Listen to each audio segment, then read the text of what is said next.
Hello, happy Wednesday, and welcome to our Q&A Wednesday of the month. I'm your host, Intellect, and our topic for this month is, how does your upbringing affect your success? So we're going to jump right in for the sake of time. I know some of you all are at work or are busy. You know, this is like the lunch hour, so we are going to get it right in. But this Sunday is Showcase Your Talent Showcase from 8 to 10 p.m. Eastern Standard Time on Zoom. And this month's theme is May I Spit My Art. You will also be able to win a $100 grand prize this month for competing. All right. And of course, the stipulations for that is you would have to have had to compete last month to win the full prize. For those who will just be joining us this month, you still have a chance to win. It just will not be the full prize. All right. We have Meeting of the Minds Mondays coming up this Monday, right? And we'll be talking about how to be a generator. And once a month on Mondays, or 2 or 3, depending on what the topic is and whether we have to stretch it out, we talk about anything from art to business itself and everywhere in between. If you have any topics that you would like us to discuss, go to our YouTube channel, go to our page and see all the options and the topics that we've discussed under our series.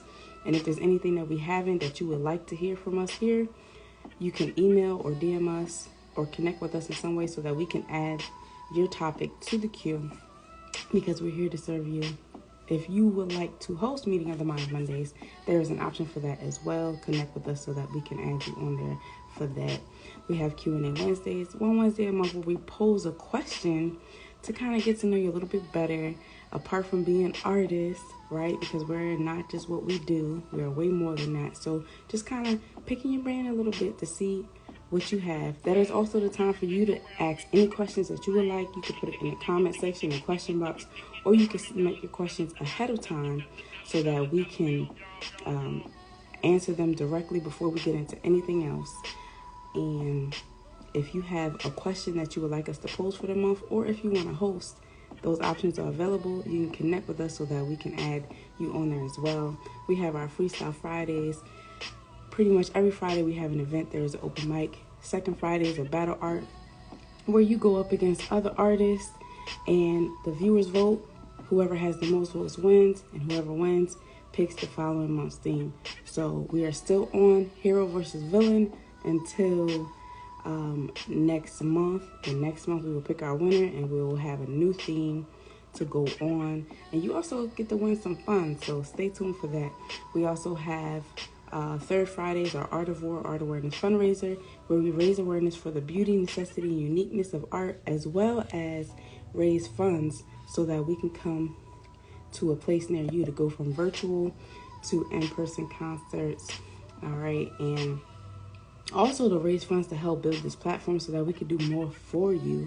You don't have to wait till third Fridays to donate. You can go to our website, intellects.com. You can go to the link in our bio. You can connect with us directly. You can email us. We have many different ways that you can support us, and it doesn't necessarily have to be financially. If you are unable to do so, there are many ways to support. We also have our feature segments, fourth Fridays, where we spotlight an entrepreneur doing everything in the community. Stay tuned for that. We also have promo options. We have books. We have merch. We have our podcast, Intellect's a Place for Artrepreneurs. We are in season 3. If you are interested in being a feature, definitely connect with us. We are not just virtual and audio. We are also visual. So stay tuned for that. Definitely check out our previous episodes and our previous seasons to see if it's something that you are interested in. We also have our art and business seminars. There will be another one coming soon. If you're interested in featuring for that, if you have anything related to art or business and you would like to spotlight that during our seminar, there's an option for that as well. All right. We got so much going on. We got member fees, but our email subscribers, they are free $99 if you want to subscribe to our email list. We also have excuse me, our YouTube channel. You subscribe to that to stay up to date on all things intellects. All right, so without further ado, we are going to jump right in. So the question of the month is, how does your upbringing affect your success? Right? And so this is a topic, and honestly, I think that, and y'all can put y'all comments and responses in the comment section. We're going to jump into some videos and keep it moving. But personally, I think that it depends on the person, right? Somebody can have a horrible upbringing and end up using that to fuel how they are. And, you know, they could be the most successful person you see now, but you would never know that based on how they were brought up. In other situations, your environment does shape your success, but it all depends on how you allow your environment to shape you. So it's different ways you can go about it, right? But that's what I want to hear from you. So I want to know, how does environment shape your success, right? If you grew up with nothing, you grew up in the hood, compared to if you were someone who inherited wealth, how does your outlook on life differ based on your upbringing? So that's what we're going to talk about today.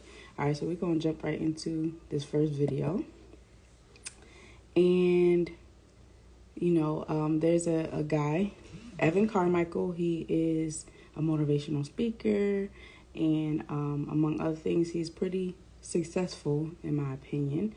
And he has an interview, not necessarily an interview, but he has a video with Barack Obama, and it just basically talks about how nobody cares how tough your upbringing was. All right, so we're going to jump right into that. I'm good. How are you?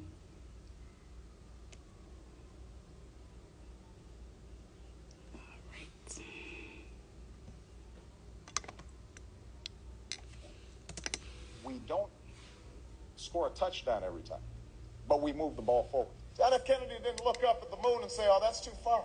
None of us can afford to be complacent. Stuff gets better if we work at it. It wasn't because of my brilliance or something that these things happen. They spend time thinking about polls, but not about principle. Nobody cares how tough your upbringing was. You know, you can't take yourself too seriously. You have to take the job seriously. We get real exercise for about 2 weeks, and then we fall asleep for 2 years. Winston Churchill was dismissed as little more than a has-been who enjoyed scotch a little bit too much.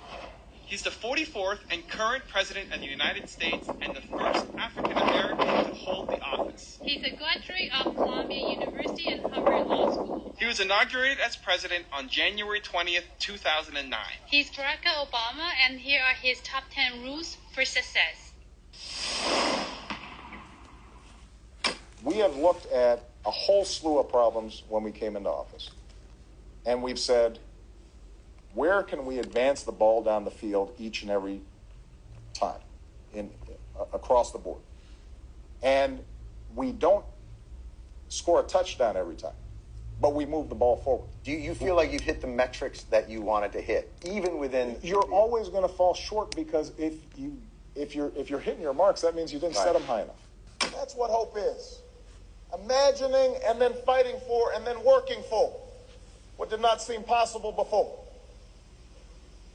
That's leadership. John F. Kennedy didn't look up at the moon and say, oh, that's too far. We can't go. False hopes. Martin Luther King didn't stand on the steps of the Lincoln Memorial and say, go home, everybody. The dream's deferred. False hopes. Y'all need a reality check.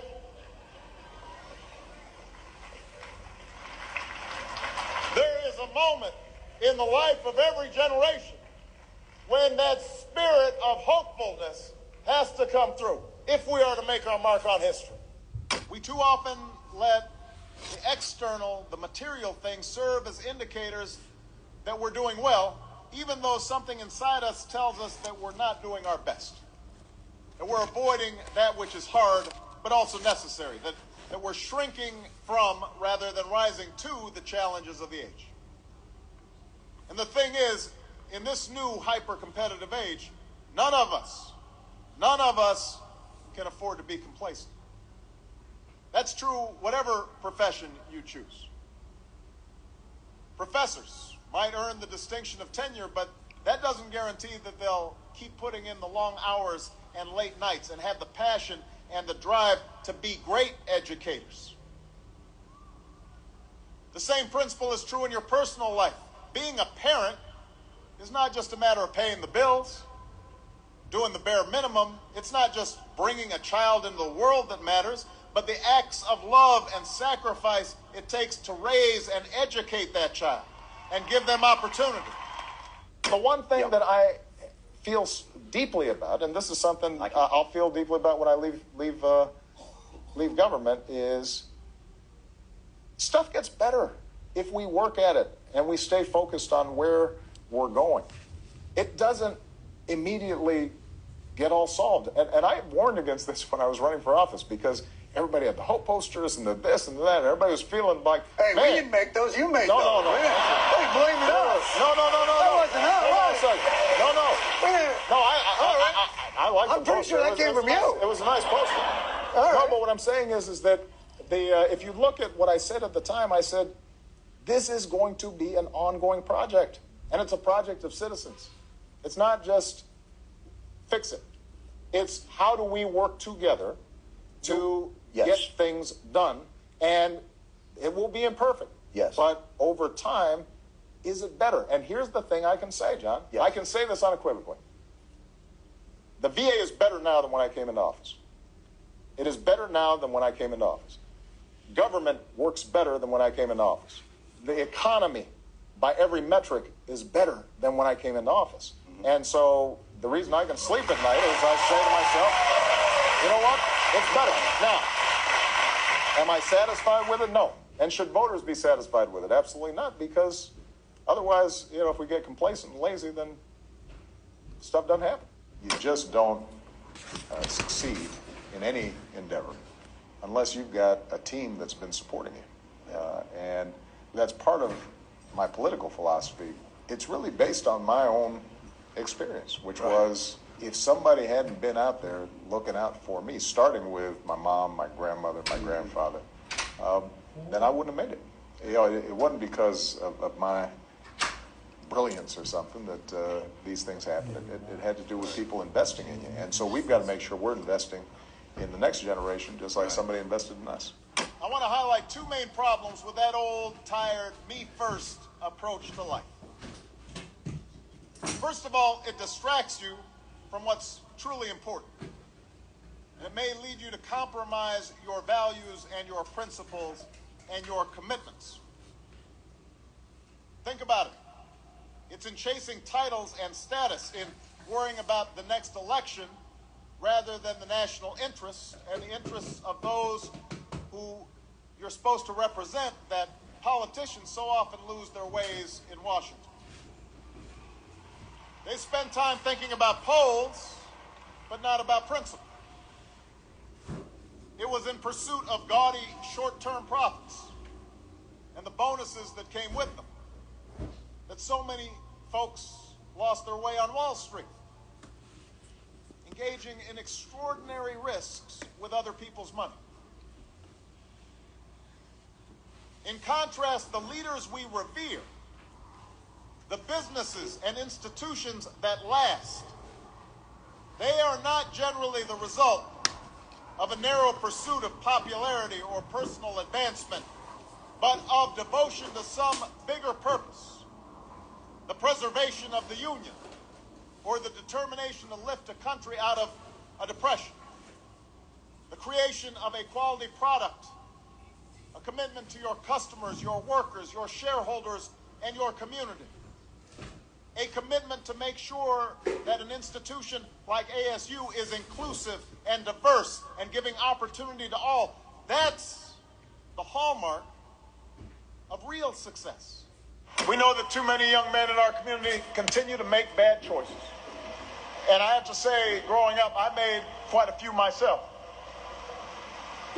Sometimes I wrote off my own failings as just another example of the world trying to keep a black man down.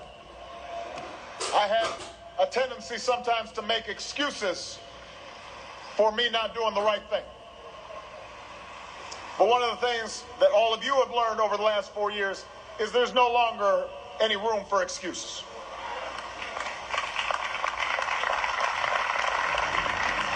I understand there's a common fraternity creed here at Morehouse. Excuses are tools of the incompetent used to build bridges to nowhere and monuments of nothingness. Well, we've got no time for excuses. Not because the bitter legacy of slavery and segregation have vanished entirely, they have not. Not because racism and discrimination no longer exist. We know those are still out there. It's just that in today's hyper-connected, hyper-competitive world with millions of young people from China and India and Brazil, many of whom started with a whole lot less than all of you did, all of them entering the global workforce alongside you, nobody is going to give you anything that you have not earned. Nobody cares how tough your upbringing was. Nobody cares if you suffered some discrimination. And moreover, you have to remember that whatever you've gone through, it pales in comparison to the hardships previous generations endured, and they overcame them. And if they overcame them, you can overcome them too. Part of the way you survive the stress of the White House is being able to laugh with your team about some of the crazy stuff that happens. And, you know, you can't take yourself too seriously. You have to take the job seriously. Right. You have to take your responsibilities seriously, but you know, you have to be able to laugh at yourself first and foremost in order to be able to manage the whole thing. You have to have a plan. You have to have a strategy. And then you have to have stick-to-itness because you know that the strategy is not going to immediately bear fruit. The American character is one that lurches between spasm and trance. We get real exercise for about 2 weeks, and then we fall asleep for 2 years. And what Charles Hamilton Houston understood is that our vision extends decades, extends generations. And those young men I talked about, we may not be able to reach them right now, but I tell you what, if we set the trend lines just a little bit better, then the infant that's crying in Compton or Harlem or Anacostia or the Ninth Ward, that infant may have a different future. And then when that infant has a different future, the country has a different future. And then we as a people have a different future. So there's got to be an understanding of how time can actually help us move mountains if we're working with time. We're not waiting for time. We're working with it. You may have setbacks and you may have failures, but you're not done. You're not even getting started. Not by a long shot. And if you ever forget that, just look to history. Thomas Paine was a failed corset maker, a failed teacher, and a failed tax collector before he made his mark on history with a little book called Common Sense that helped ignite a revolution.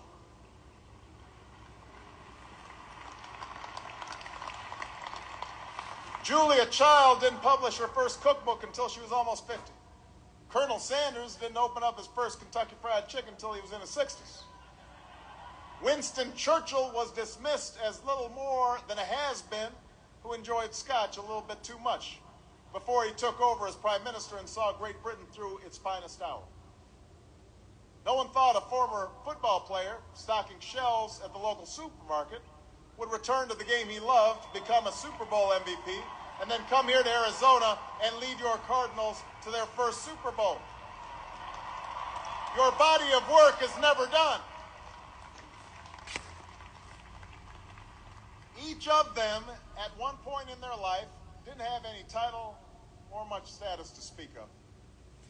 But they had passion, a commitment to following that passion wherever it would lead, and to working hard every step along the way. Thank you so much for watching. We made this video because Jerome A. asked us to. So if there's a famous entrepreneur that you want me to profile next, leave it in the comments.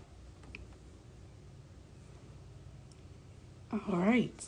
So that was our first video. And again, Evan Carmichael with Barack Obama and his 10, basically his 10 secrets to success, or his 10 rules of success. And those were: move the ball forward, have hope, don't get complacent, stay focused, you can't do it alone, commit to something better, stop making excuses, don't take yourself too seriously, but take the job or responsibility that you have seriously. Stick to your plan and follow your passion, just knowing that your body of work is never done. And no one really cares about your upbringing. No one cares about the pain that you're enduring, because, like Obama said, the pain from previous generations was way worse than what we're going through now. So whatever you set your mind to, regardless of your upbringing, you can still be successful if you stay focused, if you if you embrace the support system that you have, if you maintain a level of hope, not get complacent. So, once you achieve a certain goal, that's not it, because you're always going to have things that you want to reach. So not being like, okay, I made it here, that's it, I'm good, I'm done, but to keep going no matter what. And to stick to the plan no matter what, which means if stuff happens that you weren't expecting, unexpected losses or separations or things not working out the way that it's meant to work out in your mind, emergencies, fallouts, whatever that situation is, you have to learn to keep moving forward regardless of what comes your way. And just know that, to always be a student, to always learn, and regardless of your upbringing, regardless of what obstacles may have come your way, to keep going, because success is in each and every one of our grasp. But if we're not willing to do the work in order to get that success, then it's not going to do much good to have something within us. And if we're not tapping into that, we can't access it. So if we're all meant to be successful, but none of us are willing to do the work to be successful, then that's all it is. It's just, hopefulness, right? So we're going to jump into the next video. And for those that just hopped on, welcome to our Q&A Wednesday. The question of the month is, how does your upbringing affect your success, right? And I want to see some comments, some answers, what y'all think, y'all thoughts in the comment section, because some people think that success is just out of their reach based on what they've been through in life, based on how they grew up. The shorthand was handed to them. There was no silver spoon in their mouth, things of that nature. Some people look at people who are successful, who inherited wealth in different ways, and they think that is how you get to success. But a lot of people who inherited wealth, it doesn't necessarily mean that they're successful, because they can blow it all. You said your upbringing strived you to never accept a no. That's good. And, a lot of times when we have different upbringings, we may look at it the wrong way, but there's always a lesson that needs to be learned regardless of how you grew up, right? And having that resilience to never accept a no, that's a great mindset to have when it comes to business, because there are going to be a lot of people and a lot of places and opportunities that aren't your fit, where people tell you, no, you're not good enough, you're not this, you're not that. But when you don't take no for an answer, you might get 100 no's before you get your first yes. So, to keep that mentality. Sometimes having it rough actually helps you, when it comes to your upbringing. But again, how does your upbringing affect your success? Does it help it? Does it hurt it? What's your mentality behind it? You say the pain had to push down and open doors. Yeah, exactly. All right, so we're going to jump into our next video. And this is talking about how your childhood affects your success in life. You said success is putting in the work instead of getting a handout. Yes, and sometimes you can get a handout and still mess it up. Or sometimes you can get a handout and that could be a step up to help you to get to where you want to be. So it all depends on your mindset behind success and your mindset behind what you're given and how you actually manage it. Because how you manage things is definitely affects your level of success with it. All right, so we're going to jump right into this one.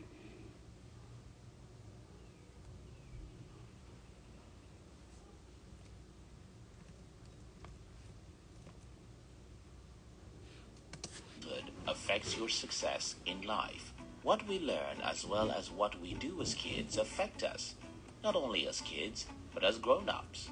The things we are taught and the habitual thoughts, beliefs, and emotional responses we develop go a long way to determine the decisions that affect the course of our lives, according to Amy Morin, a cognitive behavioral therapist who helps people uncover unhealthy thoughts, feelings, and behaviors that interfere with their goals. When people come to her for therapy to discuss their marital discord or to uncover why they keep sabotaging their chances of success, they end up talking about their childhood. According to Maureen, even the people who walk through the door saying, "I don't want to discuss my past," eventually bring up stories from their youth. In this video, I'll share with you how your childhood affects your success in life. This, I believe, will help you become a successful person. If you're new here, consider subscribing so that you won't miss other interesting videos like this. Mary McCarthy, a best-selling author, lecturer, and businesswoman, who has helped to start and grow 6 successful companies as large as $100 million in annual revenues, when discussing how she became a very successful serial entrepreneur in an interview with Result, said, and I quote, "I grew up as the last of 10 children in Hawaii. Developing sales and negotiating skills were a requirement to get noticed in a family our size. Although my father was a surgeon, he demonstrated a passion for entrepreneurship in the business that he started. 8 of his 10 children are entrepreneurs, and I have been part of 6 startup companies, growing the largest to over $100 million in annual revenues. My parents also demonstrated 7 others by giving in our community. My father gave away free care to patients who couldn't pay, and my parents helped doctors that were new to our area to get their start in our community by giving them a period of free rent in their office buildings and helping them to find patients to serve so they could build their businesses. Our family always had more than enough, and my parents attributed this to giving first to receive. That's been a lifelong belief of mine and shows up in almost everything I do. I spend a lot of my time and resources helping others to succeed in their life dreams. Like my parents, I've received more than enough as a result." According to T. Harv Eker, the author of Secrets of a Millionaire Mind, how you react to the fluid circumstances of wealth is all determined by your money blueprint. Your money blueprint is how you have to be programmed to respond to money and wealth throughout your life, beginning from your childhood. For instance, every time you heard your parents say things like, "Money doesn't grow on trees," "Money is the root of all evil," you were being imprinted with beliefs around money. These beliefs from your money blueprint guiding or leading you into your financial destiny, because our beliefs and associations about money typically determine whether or not we have any. They impact your approach towards money and wealth. The trickiest part, however, is that you may not be aware of these beliefs because your money blueprint is deep-rooted and subconscious. Your childhood doesn't only form your money blueprint, but also forms your core beliefs about you and the world. Your childhood gave you a sense of who you are, the things that your parents, teachers, friends, or siblings said about you, and how they perceived you. shaped your interactions and choices. Also, your experiences determine whether you saw yourself as a kind, smart, sociable, intelligent individual, and the likes. And what you ended up believing about yourself determines some of the choices you made. For instance, if you grew up believing that I'm not smart enough to go to college, you'll view every mistake, bad grade, tough problem as a proof that you're not smart. Likewise, if you believe you're not likable, you'll have trouble making friends. You'll struggle to keep close relationships, and these relationship struggles will end up reinforcing your belief that you're not a likable person. Your childhood also affects your belief about the world. Children who grew up in a calm and relatively caring environment will likely view the world as a relatively safe place to be. Hence, they'll look forward to a bright future. They'll likely trust people, know how to build relationships, and All right, so I'm going to hop off and we're going to come back and discuss the rest of this.